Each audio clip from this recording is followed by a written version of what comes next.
Hey, Grant Cardone here, and welcome to the book review every Tuesday. Right, Robert? Yes, sir. Me and Robert Sislow come to you. Robert's on the mic over there. Come to you to do a little book review. Now, the first 13 weeks of the book review is going to be this book, Be Obsessed or Be Average. This book is going around the world right now. #1 at Amazon under business and investing. I promised when you bought this book from me that I would, go over it with you. Maybe people can call in.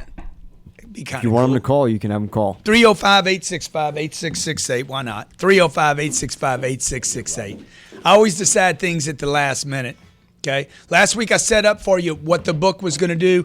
Hey, if you want me to do a book, if you want me to review a book other than my book, I'd love to get some input from you. What book that would be, and maybe I'll get it, read it, review it, and share it with you. Every Tuesday we're going to do this. It's going to be about like a 20-minute show.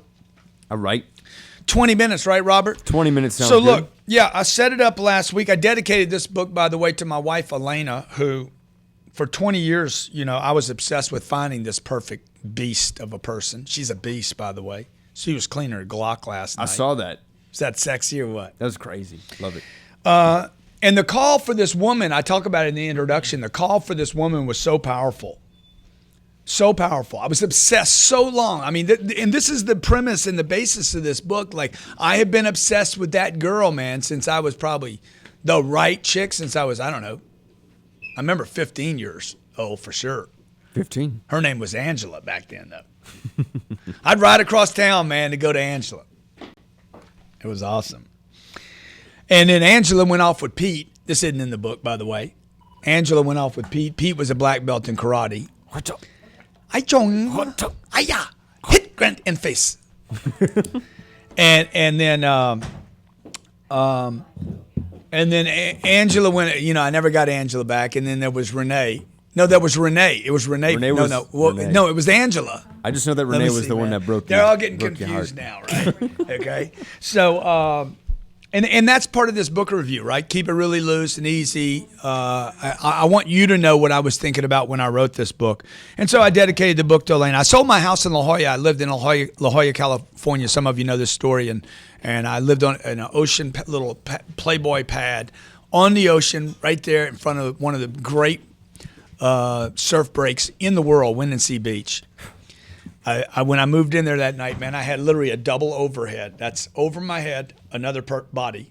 That's what's a double overhead.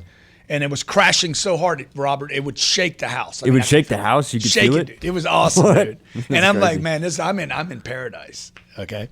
And I'd wake up in the morning, big swell coming in. Beautiful. Well, I lived there for about 12 years, and I sold that house. I was the mayor of La Jolla. I could get anything I wanted in La Jolla. I'd have a party, 300-400 people. I sold that house because I had this aching inside of me, this obsession to find this perfect chick for me. And then I'd read all these books about relationships, and there's no perfect person for you. Okay? And I'm like, there is, man. I'm telling you, man, there's a perfect chick, because I knew there was a perfect chick for me because I went with all these other women and something was wrong. A lot of bad stuff out there. Bad. Skanky. Okay. And skanky just means it's not for me. Yeah. Right? Yeah. So anyway, Elena's been an unbelievable partner to me. She's been a fantastic friend. She cleans her own Glock. Yeah. She shot 800 rounds through a Glock yesterday, a Glock 19. Amazing wife. She's a fantastic mother. And she's just been an awesome friend to me. So I dedicated this book to her. By the way, if you ever want to give a great gift to your spouse, okay, dedicating a book is better than shoes or purses. Trust me. That's a big one. All right, so we're going to move on to the introduction, all right? And there's 13 chapters in this book, plus an introduction, and then an acknowledgments and resources, a glossary and notes. Look, I've been called, I say this on the first page, I've been called a work addict, compulsive, obsessive, never satisfied, out of balance, tyrannical, impossible to work with. Penguin let that stay in there. But I've been called a whole bunch of other things too, just so y'all know. Let's just keep it skinny, keep it on the real. Greedy, selfish, self-centered, arrogant, conceited. What else, Robert, have you heard people say about me? Oh, man. Ruthless. Ruthless. Too much. Too much. Too much. I heard that a lot. Over the top. So stupid. Noisy. Loud. Markets too hard. Loud. Promotes too much. Says whatever he wants. No filter. Too opinionated. Mm-hmm. Too arrogant. enthusiastic. Did you say arrogant? Oh, definitely arrogant. Arrogant. That's top of the list, man. Okay. So, and I've also been labeled ADD, ADHD, OCD, bipolar, manic depressant. Yesterday, manic. That was crazy on the phone, dude. I did an interview yesterday, and the lady says, "You're a manic." I said, "Excuse me, where are you located today?" She was in Wyoming or something. I said, "You're diagnosing me from Wyoming in an interview." Whoa. Okay.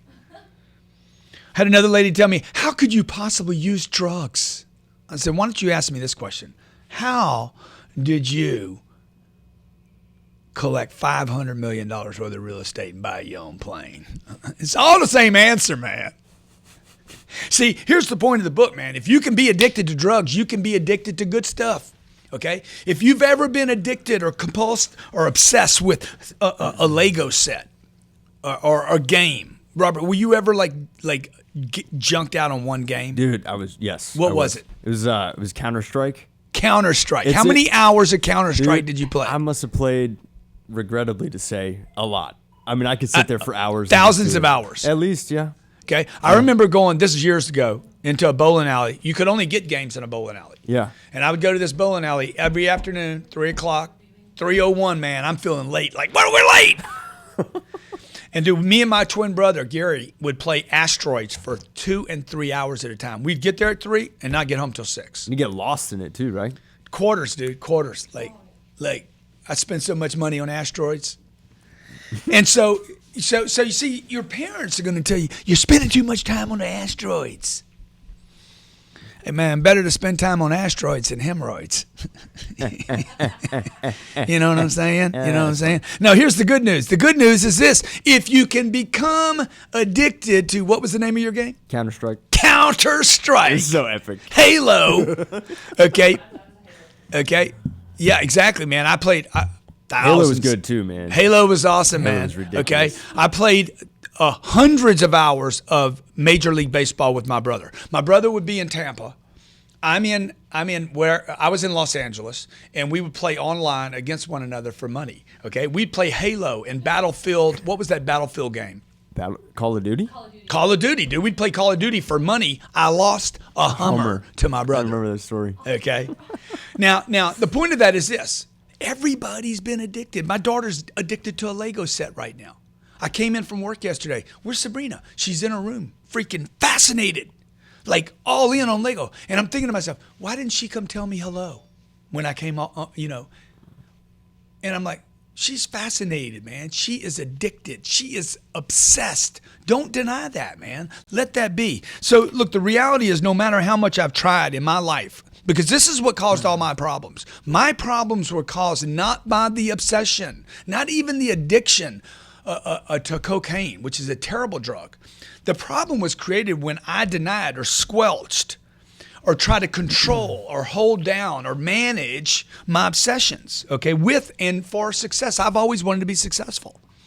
So the first thing I'm trying to do in this introduction is like, go back to a time when you were like bug-eyed. Okay, whatever it was. Maybe you're thinking, it's Robin thinking, I'm gonna be the school prom queen, or I'm gonna be the Elena's always had this fascination to ride in the New Orleans Mardi Gras ball, okay, in the parade. Yeah. She wanted to be one of the queens of the quarter. The quarter, right? So this year she's gonna ride in the parade. Love it. So. I say here, the reality is that no matter how much I have tried to squelch or control my obsessions with success, it has been the one thing that is most responsible for my being where I am today. That includes the plane, the marriage, the kids, the studio. Dude, we're obsessed with the studio. We are. It's a great studio. You had to commit to it first, okay? Mm-hmm. See what happened with the studio, just so you know, back on this obsession thing, this is going to be good, man. Mm-hmm. See, when you write a book, it's one thing. You can really now you really deep. just Huh? We already did the video. We're like going over it again for like, and now it's like more. Now it's another level, Now it's man, another thing. right? So like with this studio, I became obsessed with marketing my name. And one day I went to Fox Studios, did a deal with Neil Cavuto. Neil Cavuto, I had Sell or Be Sold, and I put my book Sell or Be Sold up, and I'm like, people need this book, Neil. And he's like, what a shameless plug. What a shameless plug. That sounds like Neil, okay? And I'm like, dude, the only reason I came here was to plug the book. Ain't nothing shameless about it, dude, okay? It's like, that's why I came here. That's why everybody comes on your show. And by the way, the shame is, Neil Cavuto, Mr. Cavuto, the shame is that people are going to leave your show now and go to Amazon. They should be able to go to Fox Business or Fox and buy the book at the Fox website, not at Amazon. I came in, walked into Sherry, and I said, I'm obsessed with my media. Let's create our own studio. And today we create 5 shows a week here. Mondays real estate. Is real estate. Tuesdays, book review. Wednesdays, Genie Show. Thursdays, Young Hustlers. Fridays, the Cardone Zone. That does not also include Power Players. Confessions of an Entrepreneur. Network marketing moguls. Webinars that we do here. So Grant Cardone TV, look, if you are watching this channel, make sure you subscribe because you'll get notified when I'm dropping a show. We're at 5 shows a week that I perform, plus other people contribute content here, okay?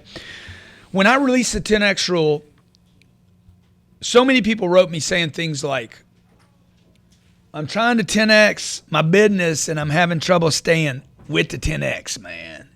I went 10X and then 10X became 1X again. That's why I wrote this book, Be Obsessed or Be Average. Another person said, this 10X thing is throwing my life into disruption. Oh, wow, I need to handle that and be obsessed, which I do, okay?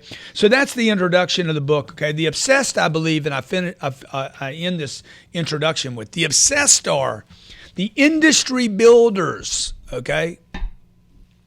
Whoever built the steel business, man, the J.P. Morgans, you remember those dudes? I was fascinated with them in school. I liked them a lot. Why? Why were you fascinated with them? Because they were huge. Huge. And before they were huge, they were obsessed. These were freaking maniacs, bro. These were people that were all like, they're like, somebody gonna die, but we're gonna build this deal. Henry Ford built an automobile industry, okay? There's more titans to come. There's more disruptors to come, okay? Uber, what Uber did with the cab company overnight, it's unbelievable, man. True service to mankind would be to get rid of every cab on planet Earth. I agree. Okay. Completely. Industry builders, disruptor, titans, game changers, living legends. Steve Jobs built this, released the first iPhone in 2009, I think. What was going on in 2009? A depression. Okay, living legends, others admire and wish to emulate. Here's the problem, though. On the path to emulation, I want to be like him.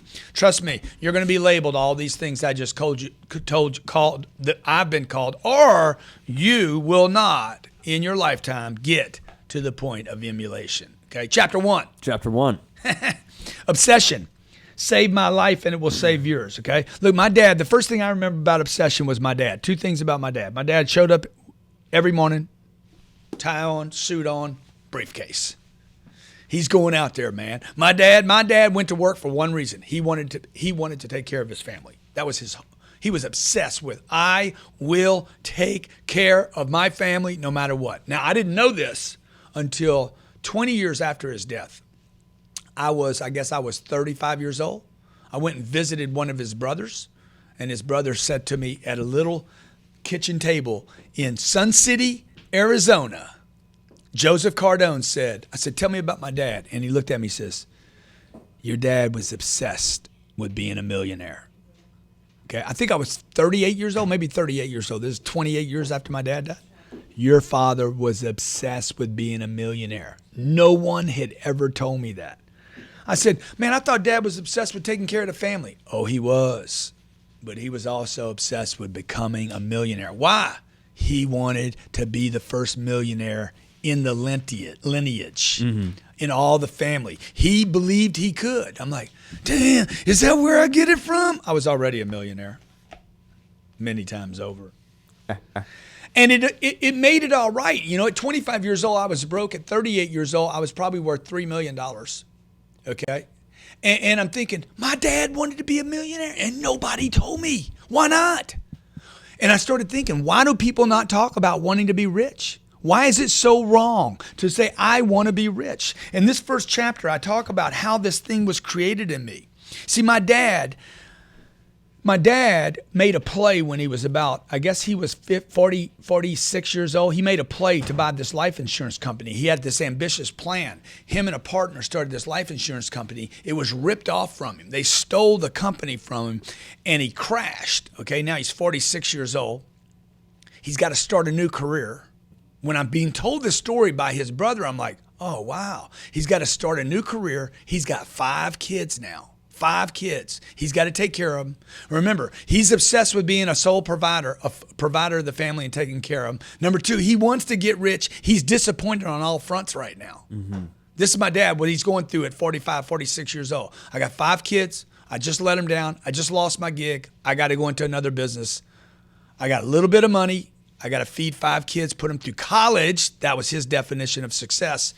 And now he had to start a new career. And I'm like, that's going to happen to me, man. That's going to happen to you. And that's what this chapter is about, okay? It's about, look, own your obsessions. My dad dies 5 years later. I'm 10 years old. Thank you, Katie. My dad dies. I'm 10 years old. And my mother is terrified, okay? Now, has my dad fulfilled his obsession to be rich?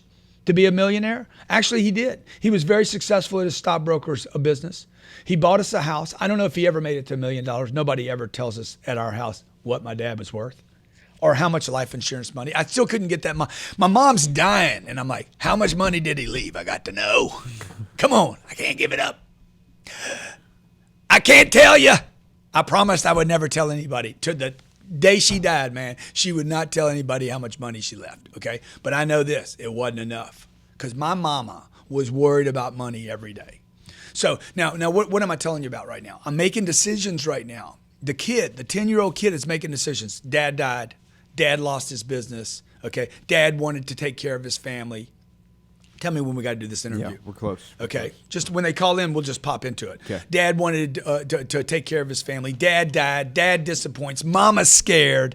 Okay, I'm going to do an interview right now. I got to do an interview. We're going to just do it live right here, right now. Because this is the obsessed life right here.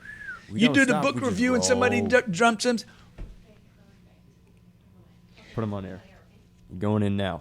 So, there you go. Hey, how you doing? Grant Cardone. Grant, pleasure. I'm here with Patrick. How are you? Hi, Grant. Hey, guys, how's it going? Appreciate you having some time with me today, sharing some of your valuable time. Oh, absolutely. Okay, let me cut us in here, Grant, because I know you've got good stuff just waiting to get out. Hang on just a second. Welcome back to Life with Moxie, and as promised, we're being joined by Grant Cardone, entrepreneur, multimillionaire, and best-selling author. Grant argues that when people are obsessed, they build their life around their deepest passion, and suddenly the concept of self-life or work-life balance vanishes altogether. Welcome, Grant. Hey, great to be here. And why does everybody call me a multimillionaire? Why do you guys keep putting me down like that? It does have a bit of a tinge to it, doesn't it, for some people? Grant, so you're not new to writing books about how to be successful. You've had several bestsellers out already, but this one's a little bit different. This one is really about giving yourself permission to get out of your own way. At what point did that occur to you? Well, and you have a great spin on this. It's not just about getting you out of your own way, but your entire upbringing. Like mommy, daddy, teachers, the priest, everybody that told you not to be infatuated, obsessed, focused. Like I came home yesterday from work, and my 6-year-old is freaked out on a Lego set. Awesome. She is so into the Lego set that she doesn't even know I came home. Now, some parents, if she keeps doing that, not in my household, but in other households, I know when I was a kid, if I became too enamored by one thing, everybody got a little worried about, little G. Like, hey, enough of that. But when I saw my daughter, I'm like, she has the propensity to be infatuated. She has the propensity to be obsessed. She has the addictive quality necessary to go all in on something, and I don't want to kill that. And the way I was brought up, and I was brought up in a good middle class family, good parents, Nobody beat me up. Nothing traumatic happened to me. Okay. And but thank you, Katie. But dude, there was a lot of people telling me to back it off, slow it down, don't talk to strangers. You know, chill out a little bit. I wanted to be rich when I was 8 years old. I lost a quarter, and I'm like, I came home. This is a true story. I came home. I told my dad I lost a quarter. He's like, good lesson. Never play with money. My grandfather took me aside and says, your dad's wrong on this one. Never go anywhere with just one quarter. I love it. You know, Grant, today so many people are their own worst enemy. I mean, they really do keep themselves restrained in terms of what their potential is or pursuing their dreams, let alone having people do that for them. Yeah. You know, what do you tell people today? I mean, you know, your book is an empowering book. I follow your feed on Facebook. It's really inspiring. But, you know, today a lot of people have a lot of struggles. And what kind of advice do you give them in terms of how do you get around that? The struggle needs to start with people need to now, for themselves, define what average is. You know, nobody tells you don't be average. Right. They tell you don't go for great. They tell you to lower your expectations. You know, if you study the greats, let's say Sam Walton. Sam Walton was the person that said, look, you must have big expectations. Parents are not teaching their kids what the Titans are teaching people. Right. So, you know, my dad died when I was 10 years old. His goal was to take care of his family, and he did. But he didn't, in comparison to other people, he did way better than many other parents. But the truth is, my mom was worried about money every single day. So he didn't do his job, because people should have money. We live in the richest country on the planet. We should have enough money. Everybody should have enough money to not worry about money. So I can put my attention on the things. So the first thing people need to do is challenge mediums. Mediocre, average, middle class. The middle class is a class of average people. We've dressed it up to sound like it's something good. It is not something good. It was something good 50 years ago. Right. So if you're middle class in Fort Myers, you're making $54,000 a year, family of five. This is Pew Research. Family of five, $54,000 a year in Fort Myers makes you middle class. Okay. Now, you know, and I know, you guys know enough. You don't need an economist to know that if a family of five on $54,000 before taxes, even without state taxes, that is not a middle. No, that's hurting. That's worried every second of every day in a country that says we're free. Free of what? I want to be free of worry, free of stress every day. Okay, and that means I need to start thinking differently about this medium. About average grades, average schools, average neighborhoods, average marriages. People need to challenge the middle that America is based on and built on. Well, and I think also, Grant, to your point, we also need to stop assuming that that's the goal. And it has been the goal for most people. That is built the premise of industries. Like, who's really depending upon the middle class? Banks? Mm-hmm. Right. Home sales, college debt, politicians, and 401ks. Right. Yep, This is the premise of average and the middle class, okay? So $1.3 trillion worth of college debt. Are colleges really that necessary for most people? Right, and that's a good argument to have. So, but it is the average. It's the average kind of mythology of our culture today, right? Our parents said, you need to go to college. You got a better chance if you go to college. The 401... we're all about shoulds, and shoulds get you to the middle. Yeah, exactly. Shoulds get you to the middle. I love that. The 401k. Save your money. If you got $80 left over, send it to Wall Street. I don't know anybody on Wall Street. This is the only time when it's all right to give money to strangers. Oh, that's Absolutely. funny. That's funny. Okay, so Grant, I want to ask you, because when people, the title of the book is Be Obsessed or Be Average. Some people listening probably have a little bit of a negative tinge when they hear, somebody talking about being obsessed. because, maybe somebody, like Silence of the Lambs comes to mind because he was sort of... I'm going to bite your face off. Yeah. You mentioned Sam Walton. Who do we have in this window? We've got the likes of Cleopatra, Picasso, Amelia Earhart, Einstein. Yeah, Steve Jobs, Jesus Christ, Gandhi, Rockefeller, okay, Pablo Escobar, Hitler. Right. Carnegie, the drug addict. Kanye. I don't know. Yeah, right. Whatever. The Kardashians, So what? So there's some negatives, right? Well, Pablo Escobar was basically wanted to be a politician, and he failed at it.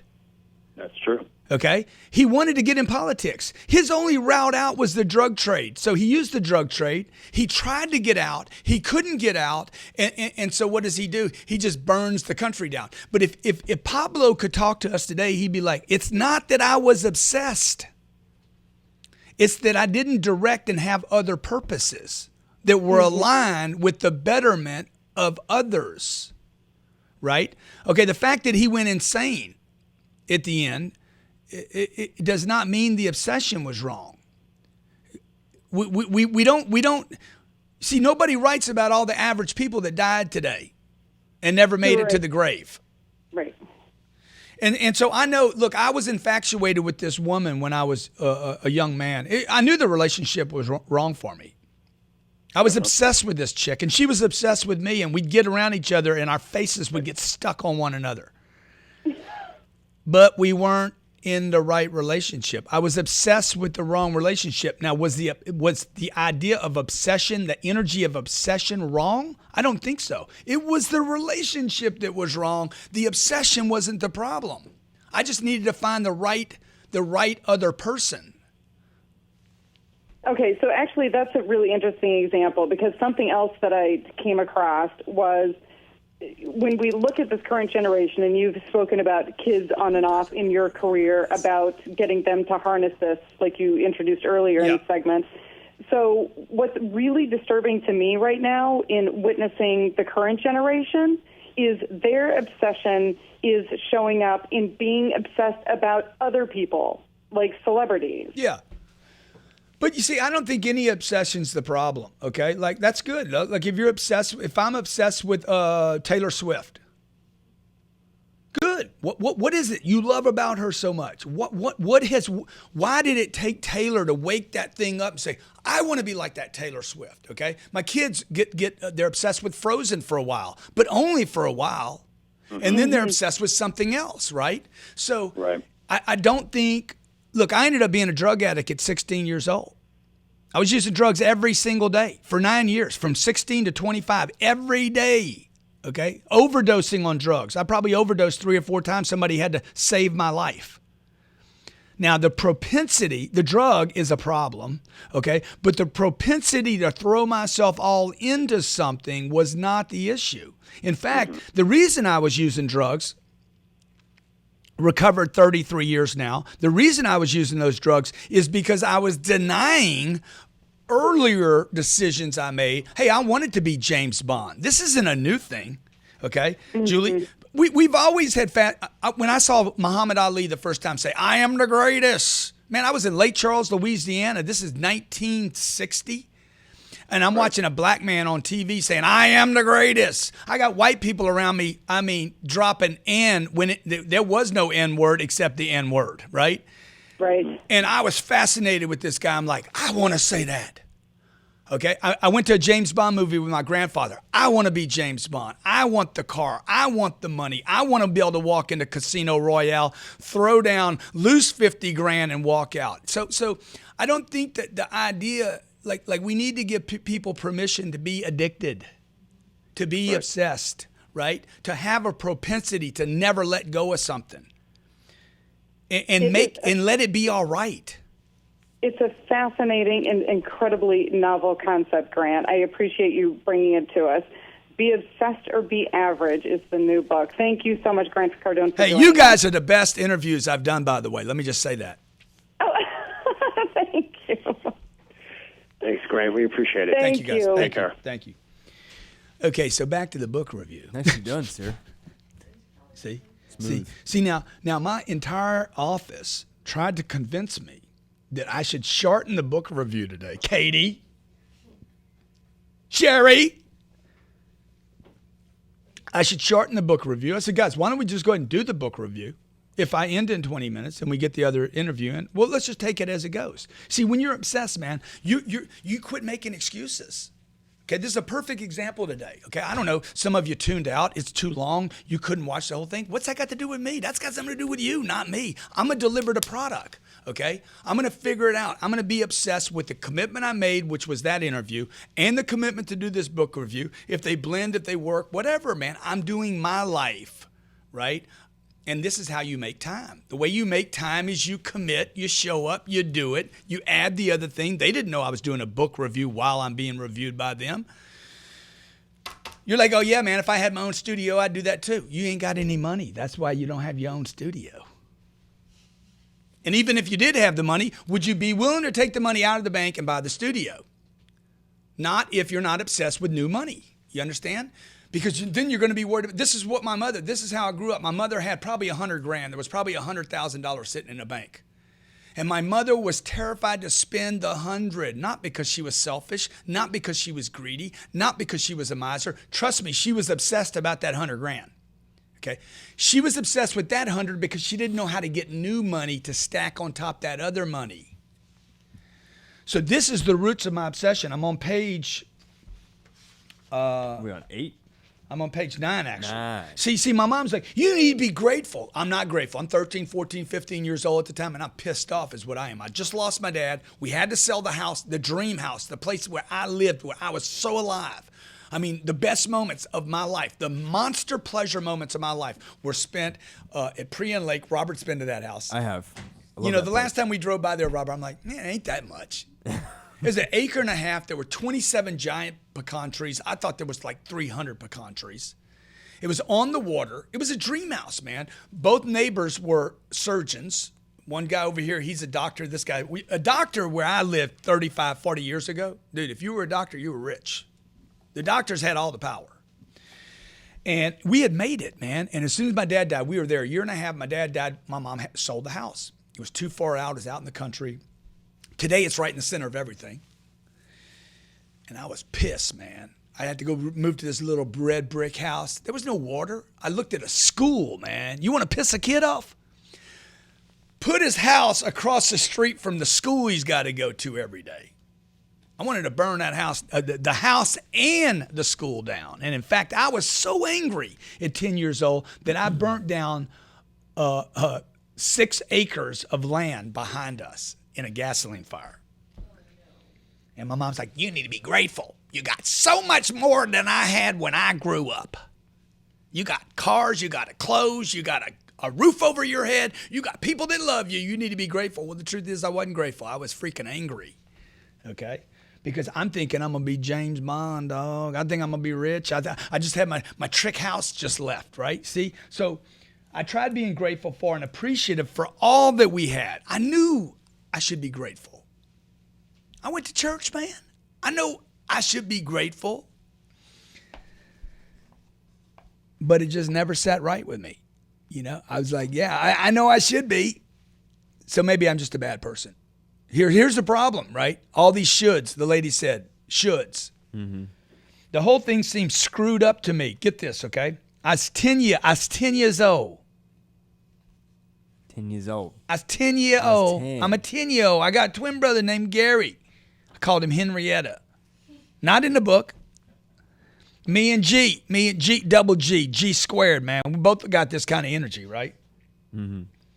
We're 10 years old. My dad just died. My dream house is gone. My mom is terrified. I can't help my mom. I'm a mama's boy, I'll tell you right now. No shame about it at all. Total mama's boy. Problem is I can't help my mama. Okay? I'm like, man, I wish I could make some money. I could solve that problem she's got. She's clipping coupons, man. Clipping coupons. We can't afford to live here. I'm like, I can't help her. I'm supposed to be grateful right now? Grateful would not be the proper response right now. Angry would be the proper response. Pissed off would be the response, okay? I want to do something about this would be the proper response. Making sense of it is not the proper response. So this chapter basically sets up what happens to all this energy, man. I'm 10. I don't have any problems yet because I'm not using drugs yet. I hadn't been introduced to women yet. There's no pornography in my life yet, right? There's no problems yet because you're a kid, man. You're 10 years old. You're pretty much protected, but the energy is there, okay? The flare-ups became more and more common from 10 to 16. And now I'm being forced to go to that school across the street. First it's the 7th grade, then it's the 8th grade, then it's the 9th grade, and then it's the 10th grade. And the more I had them, the more I had the flare-ups. Now the flare-ups aren't just with mom. They're with teachers, society, friends, cheerleaders, football players. I knew I should be grateful. So many other people had less than we did. We had a bike. We had a car. We had a roof over our head. We had air conditioning and heater. My mom told me all the time, be grateful, be grateful. But I also knew there was a truth in me in what I was thinking, okay?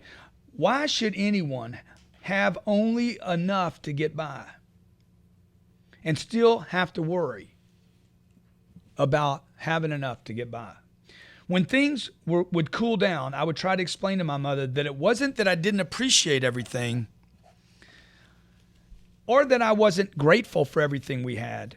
The reality is I knew I could do more, okay? And there was this push-pull, right-wrong argument going on inside of me about scarcity and abundance. I didn't need to read a book, man. I don't need to read a book to know, hey, there's got to be more here, okay? So what happened for me now in this chapter is I talk about how I took this energy. This energy wasn't problematic until I added drugs to it, okay? And then they're like, oh, the problem with you is you got this addictive characteristic, this gene. They even called it a gene. I'm like, dude, how do you know I got an addictive gene when you haven't even done a test on my genes? Okay? It's impossible for you to know that. I never had a problem. I didn't have an addictive personality. You have addictive personalities in your family. My dad wasn't an addict. My mom wasn't an addict. My older brother wasn't. My older sisters weren't. My grandfather wasn't. Oh, yeah, there's a drug addict right there. I found one on the tree. There's one. Oh, here's another guy over here. He was a criminal, too. Here's a criminal. Dude, these are human beings, man. Here's a saint over here. Okay? Here's a good God-fearing man over here. Here's a farmer over here. Okay? Like, what kind of sense are y'all making? You got one drug addict in the last 200 years, and that's why you're a drug addict. I'm like, that's ridiculous. Okay? So, and I wouldn't even hear that information until I'm like 25. From 16 to 19 in chapter 1, I talk about how obsessions basically destroyed and saved my life, okay? It was only, Robert, when I started giving myself permission, using my obsession for good, not bad, okay? No longer labeling addictive as a problem, but as an asset. I talk about my job at 25 in this first chapter. 25 job. I had a job. Many of you know this story. I had a job I'm on page 15, 14, 15, Robert, where I came out of the treatment center. Well, the Dude, car dealership. Huh? Going to the car dealership. Going into the car dealership, man. I'm scared. I got free time. I'm not worried about the drug dealer. I'm worried about the free time. Free time led me to the drug dealer, okay? So I'm like, all I got to do is take and fill up my calendar. This is where I really started learning about creating time. And really what I did here was I replaced my negative addiction with work. And I said, hey, just flop all that energy into that job. And by the way, I hated that job until I didn't hate it. You were king of the blacktop. I was king of the blacktop, dog. I was slinging that metal when they still made cars of metal. I was slinging metal everywhere, man. I was slinging 4 and 5 units a day. There were stores that wouldn't do 4 and 5 units. I was doing what entire dealerships would do. Fell in love with my job. You know why I fell in love with it? Because I became obsessed with it. I'm like, this is all I can do, man. Just become obsessed with this one thing. Take that thing and just, that's all I'm going to do. That's all I'm going to study. That's all I'm going to read about until you consume that. And then you're like, I need something else to consume. But what am I doing right now? And you're going to hear about this in another chapter. Feed the beast. You're going to grow this beast. People call me a beast today. They're like, you're a beast, dude, on social. You're a beast on Facebook. You're a beast. Dude, you got to feed the beast, man. Some of you spending all that time in the gym, man, you got your backs all ripped. Your arms are ripped, your upper body. Dude, what about the rest of you, man? Okay, you have proven now that you can build muscle. Sooner or later, you're going to get tired of doing that, right? Got to be another game. Look at Arnold Schwarzenegger. Here's a guy that was obsessed. Comes to America from, where did he come from? Austria. Comes over here, says, I'm going to be a bodybuilder, right? He was already building bodies, totally obsessed with it. Sees the bodybuilding thing will only pay him so much money. Okay, he says, I'm going to start buying apartments. That was his first gig. He started buying apartments in Los Angeles, made a fortune buying apartments, and then threw himself into acting. Look at The Rock. Wrestler dude. Look at the career that dude's built, okay? All right, so this chapter is Be Obsessed or Be Average. Basically, I end this chapter by saying, look, obsession is a gift. Show me one person on this planet.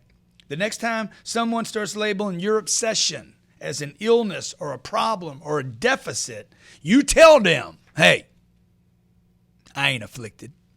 I ain't got no disease, my brother. I am gifted, because all the gifted on this planet, since the beginning of time, if you and I know their name, they were obsessed, okay? Or you wouldn't know their name because they wouldn't make it, because that's what it takes to make it. Never allow anyone to tell you how well you are doing, by the way.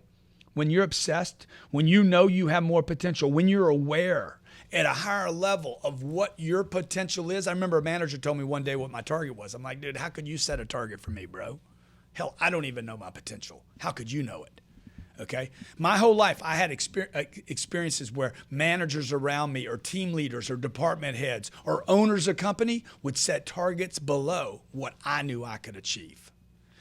Never allow anyone to tell you how well you're doing.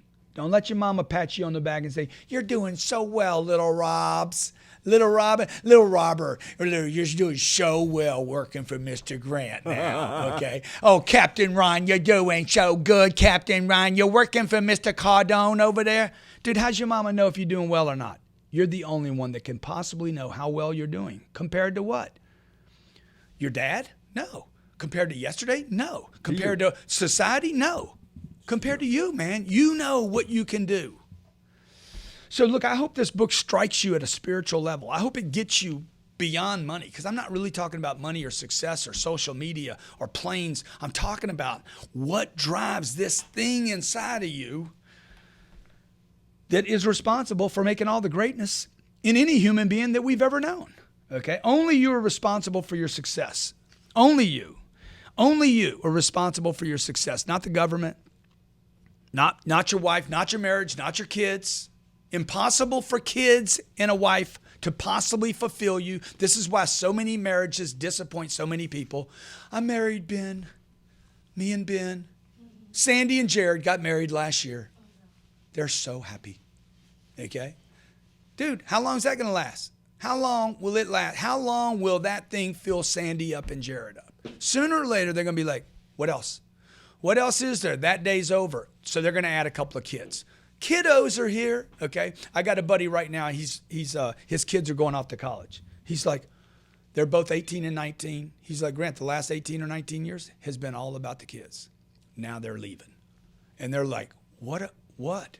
They're looking at each other. What about us? What are we doing? Where are we going? That's why I'm saying never rely on one thing. You never want to rely on one flow, ever. You guys that read the Millionaire booklet, Playbook to Millions, you thought I was talking about money. I'm not ever talking about money. Money's just a thing that I can move around, right? Never depend on one flow, okay? Why would I want one sticker? I need that many stickers. And never depend on one sticker, because maybe you don't like my stickers, but you like my socks. Okay? And never depend on one sock. Look, come up with 6 socks. You understand? And be obsessed, because somebody's going to tell you you're an idiot, Cardone, for selling socks. I've had people tell me that it was wrong for me to put "Don't be a little bitch" on the back of that hat. That's our best-selling product. I had a lady cancel a contract with us because of that. Never depend on one customer. Never depend on one product, okay? I've been saying this since I was teaching automobile salespeople how to sell cars. Never, ever show a buyer one product, ever. Show them 3 products. That way they get to shop while they're there. You exhaust their need to shop. See, to do any of this, though, you need to be obsessed, folks. Okay, this is what I didn't know when I wrote my first book, or my second book, or my third book, or my fourth book. Okay, you want to buy real estate, you got to get obsessed with it. You want to be in a great marriage, you better be obsessed with that marriage today, and you better stay obsessed with her when she gets old. Otherwise, you're gonna wish you had a prenup. Why settle for one color when you can have the whole damn rainbow, man? All I'm doing is living my life like God did. God didn't stop on rainbows. He's like mountain butterflies. People, oh, damn. Kind of messed that up. Okay. Flowers, daisies, roses. What else? Help me out here. Boats. Oceans. Huh? Oceans. He didn't do boats. Oceans, lakes, rivers. How many variations of water did he do, man? Come on. Steam, raindrops, thunderstorms. Hey, let's add some lightning just in case they get bored down there. He didn't stop there, man. He kept going. Let's do a caterpillar. Let's take a caterpillar that turns into a butterfly. And you guys are like, how do you do so much? I am following the example of the greats. And anything less than that is a lie, okay? Those who convince you to be satisfied are either greatly confused or extremely dangerous people. 26, page 26. We love you just the way you are. Chapter 2. Is someone that is trying to convince you to be satisfied. Now I'm going to set you up in this chapter for another chapter later. Those who are try to convince you to be satisfied are either confused. This is mom, dad, brothers, sisters. Oh, by the way, they quit. You don't even know. That's for me. That was crazy. I didn't even know. They're at your church, man. Yeah. They're the priests, man. They're the counselor. They're the psychologists. I had a psychologist tell me one day, why do you want so much? Because I do. I said, because I do, son. It's the word's more, M-O-R-E, okay? More. If I add an S to that, it'd be s'more. I want more. Let me ask you a question, Mr. Psychiatrist. By the way, $200 for an hour, and you only give me 50 minutes. Yeah, Once you give me another 10 minutes, more, and fill out the whole hour of power. Okay, let me ask you a question before I leave you and never give you another 2 honeys. Okay, how many customers have you had today? 6? Good. I'm number 7. Why'd you do number 7? Why'd you do more? I want to help people. Good. All right, good. You're confused. I'm not. Those who are convinced you to be satisfied, the psychologist, the psychiatrist, the lady, the counselor over at school, your kid runs too fast. Your kid's dangerous. Your kid talks too much. Get a different classroom, folks. Your kid doesn't have the problem, man. The classroom's wrong, okay? Why should it take 12 years to go from grade 1 to grade 12? Nobody can tell me that takes that long. Those who are convinced you to be satisfied are either very confused or extremely dangerous. How many people do you think are in high schools today, elementary schools, being held back? Mm-hmm. Okay, that are in the 10th grade and they should be in the 12th already. They're in the 8th grade. They're in the 8th grade and they ought to be in the 11th grade. Mm-hmm. You know why it didn't like that? Because that's basically a conveyor belt. Okay. They had to figure out the conveyor belt, man. Put them on here, man.